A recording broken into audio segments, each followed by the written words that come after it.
This is Tru-Fire Smoke Max Archery Bow Release, and this release is very good quality. The upper is the leather and this is camo surface, and I basically use this just for practice. I never got a chance to go to the woods, so but it's super comfortable.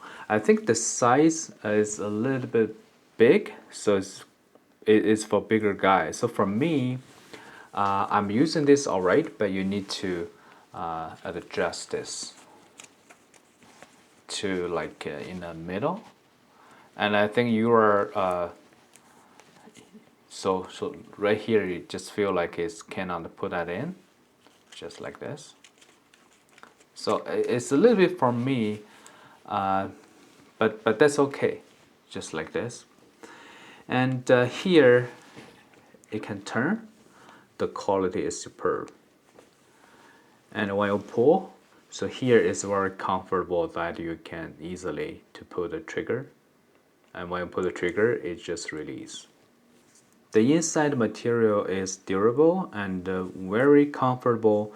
So I've been using this practice, I think more than 4 hours. There's nothing on my wrist. It's protect really well. Alright, hopefully this video is helpful. Thank you for watching.